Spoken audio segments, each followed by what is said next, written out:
Okay, so we are looking at sixth grade science, and this is Unit 6 test.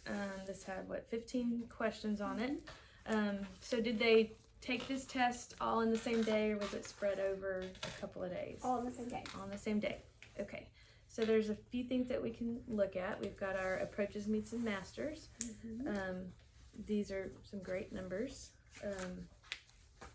Almost 87% approach, so that's really good. So what we're going to do is we're going to try to kind of narrow this down to see, where the strengths and weaknesses are, and then kind of go from there on seeing how to help our students. This masters is a good number too, 12%. So that's excellent. So the next little thing here is the TEKS that were assessed. It looks like one of them is a readiness standard, 8.9B. Is that what you have also?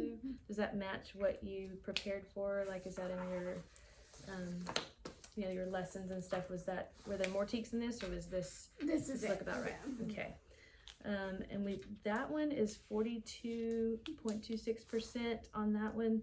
So since it's a readiness, we want to break that down and look at the questions from that, and kind of see if we can get that readiness percentage up a little bit from there. Looks like 6.10C is right at 80%. So that one they did really well on. They like that one. Yeah. All right, and then I've got in here alphabetical list of scores. Which we don't really look at that in here too much, but that can, if you're looking up a specific student. And then we've got low to high scores, and that's going to help us find our bubble kids and see which ones are the ones that we're kind of needing to work with a little bit more, and which ones are close to moving to a next little, from approaches to meets to masters. So one way we do that, we look at approaches. You follow it down to where it changes from no to yes, and that looks like that is on Birch. And so I draw a line, and so all the students above that line did not quite make it. They didn't quite get to passing. And so it looks like if I'm looking at number of questions, I look at raw score. 7 questions did not pass that test, but 8 questions did. So there's 2 students, Cockerham and Guller. Looks like they almost passed, but they just were short 1 question. And then we also look at those ones with the 8, got 8 questions correct. There's 1, 2, 3, 4, 5 of those kids. If they had missed one, they would not have passed. So we want to focus on those kids. We may look at their individual data and kind of break that down and see where they needed a little bit more help. And then we can follow the meets, where it switches from no to yes.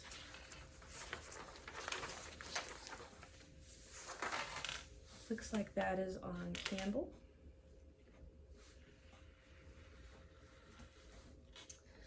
All right, and it looks like 10 questions did not get to meets, but 11 questions did, and that is a chunk of kids on either side. There are a lot of students that got 10 right, but not 11, and there are 1, 2, 3, 4, 6, 7, 8, 9, 10, 11, 12, 13, 14. That's a big chunk, 14. That if they had missed one more, they wouldn't have gotten in that category. So that's definitely, we need to look at those students and see how we can build them up just a little bit more to make sure they stay in that meets category. And then we switch to masters. It looks like down here, writer, looks like where it switches to masters. We've got several kids that made masters, which is really wonderful to be able to work with those kids. The ones that were close, we want to again build them up, and the ones quite a lot. Gosh, there's a ton that were almost there. They got 12 questions right, and they just needed 13 to be masters. So that is really encouraging. And let's see if we can squeeze one more question out of them. Yeah. Okay, so next little page I have on here, these are the lowest performing SEs. We do want to look at strengths too, but this program just does the lowest performing SEs. So it looks like that 8.9B is going to be the one that we want to hit the most. That's talking about relating plate tectonics to the formation of crustal features. Now tell me what you're noticing about when it says 8.9B. It is not a 6th grade standard. Not a 6th grade standard, it's an 8th grade standard. Okay. So that is a very possibility for why that that percentage is so low, we probably need to look at how they're testing that in here. We need to figure out why we're testing an 8th grade TEK in 6th grade. I realize that is going to come up in 8th grade, and we are preparing them for that. But we may need to adjust our test if we're not testing on the right level. Because So if you look at the that. 6th grade ones, Mhm. 6th grade standards, they were very high percentages. Very high. So it obviously has to be Very because high. it's a Yes. So a 8th little grade higher standard. They question, weren't. yeah. Yeah. And so in your lessons and the things that you're doing, were you even working on that TEK? Yes. You we- were working on we it, but it did is a talk higher level about- stuff. Okay. Yes. So it is a little bit up there. Okay. All right, let's move on to the next one. This is analyzing by test question. And this is where we can see it does have 11 and 12 are those 8.9B questions. And here's 11. You can see it on here, and 12 will be the next one. So we can look at those questions, in a PLC or whatever, and we can kind of figure out, are these necessary to be tested right now? Does it help, even though they're not very strong at it, does it help to expose them to it so that they're better at it? We need to look at 7th grade and see if it ever comes up. I don't think it does, but then see if it helps with the 8th grade test, just the exposure. So we may do some things like that. If it was me, if I covered this in my teaching, I would leave it in there, but if I didn't really cover it to that level because it is an 8th grade TEK, This one probably would take the that out of my 11, grading. yes. It'd be like a, on STAR they have the field tested questions. I would consider it like that. They don't count against them. They still see them, they're still exposed, but it doesn't count against them. So I go through, this is how I do the analyze it by test question. I look at each, like number 15 is the first one on there. I don't know why they are almost all in order, except for a couple of them. It's weird. So the correct response was B. So I would highlight the percentage for B. And so this first one is 45.24. Compared to what your other percentages are, that seems low. So I would look at that question and see, why is it, why is only less than half of them? Why are they only less than half of them getting that right? And so it may be the way the question is worded. Yes. So what do you think? A lot of them, I believe, were confused about the mantle. Mantle is right below the lithosphere and the asthenosphere. And so they were like, well, they would completely omitted the fact that those two were there before the mantle, and they didn't see crust. So they went to the next largest chunk. Okay. So I think So it was kind of the way they analyzed that question. Yeah. So would this be something that you think that if you brought it up again, would they go, oh yes, I understand, or would they be like, yeah, I still don't get it? Yeah, I think it's just the way the question was worded. So do you think there's a way you could bring it back up to them to point it out? Yeah, like I've been doing the warm up, basically the welcome word in our journal. Right, and so just have that question included in that, and then it could bring it up.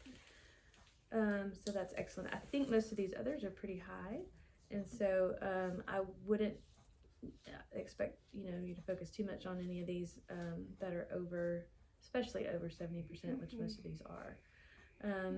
It's always a good idea to spiral. So if that comes up, you can definitely spiral these back in. But I think that was kind of the main one. Ooh, look at number 10. 91% got that right. That is amazing.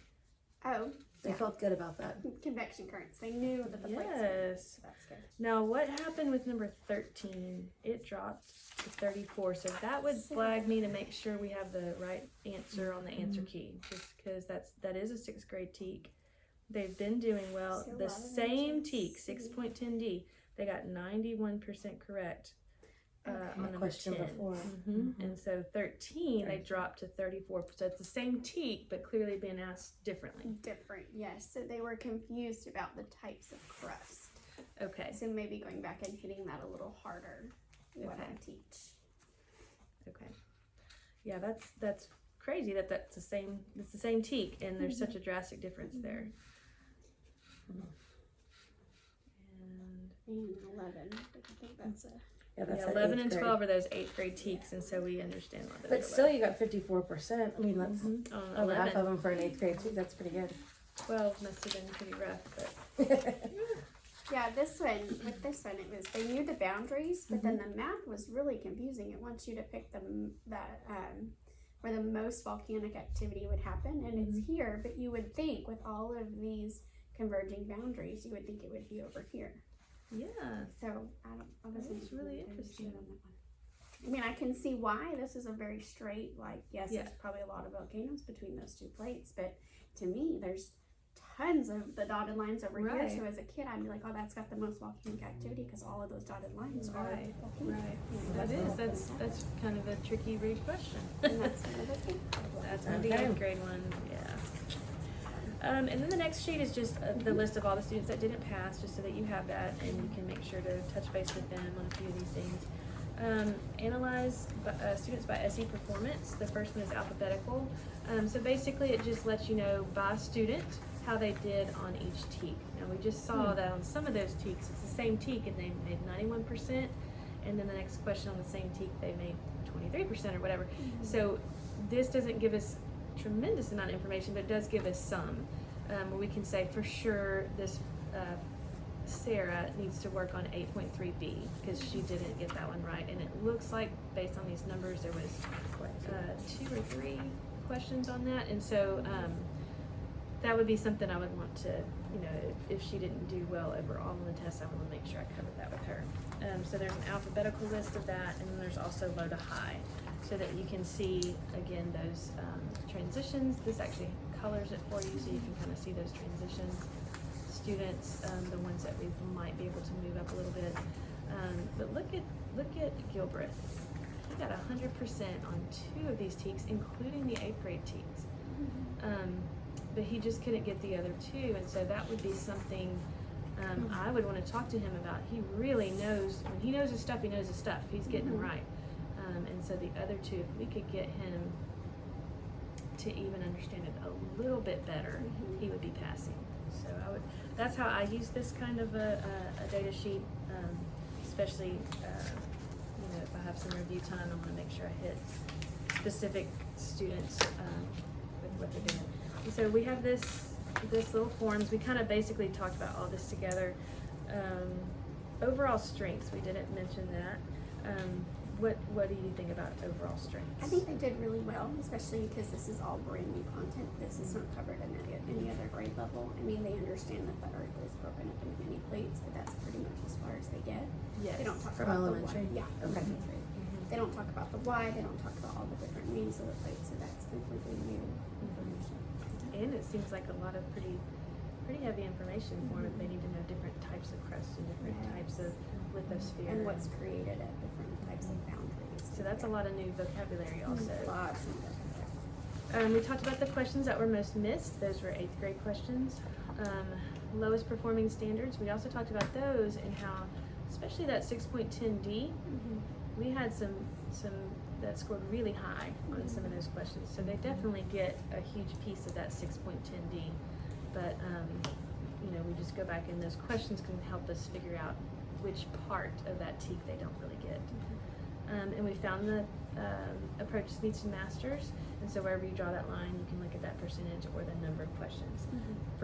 On these kind of tests, I like to look at number of questions just because it kind of helps me see that. But percentages change depending on how many questions are on the test, so that does change. We did identify those students, and it says how we reteach those lowest performing standards. Spiral review, warm-ups, or homework. We talked about that. And we're also going to check the tests for next year to remove those 8th grade things, or at least not count them as part of the grade. If we could put them on there as a sort of type of field test so they're exposed, but then not count that as part of their grade. Do you have any questions about any of this, or how you can better use this to help your students? No, Do you have any And questions? is this test from your curriculum, or did you create this test? So, 3 years ago, we all got together as a science department across the grade level, and we created all of the Okay. unit tests for every single grade. Pulled it from a What's test it called? bank from Aware. Is that Aware, right? yeah. Okay. Okay. Great. And I don't So I have any think questions. too, sometimes it's hard to find some of these questions, which may be why those were pulled to put on here to make the test long enough. But then if they're not really, kind of a catch-22 on that. Yeah. Well, it's good to expose them to the wording for that 8th grade test, but I can see where it could be confusing. All right. Well, good. You feel good about it? Yeah. Yeah. I think this is my lowest performing test of the year, Okay. but It's impressive. it's brand new. Yeah. If that's your lowest one, that's really good. It's brand new information. All the other ones Yeah. have kind of been like, okay, you know the foundation, now let's build. Yeah. Versus this is 100% real. So you're laying the foundation and building Yeah. all at the same And time. that's the next unit too, so I'm a little nervous. Oh, well, based on these They've scores, got I a think it'll be good just fine. start though. Yeah, they've got a good start. That's really good. Good stuff.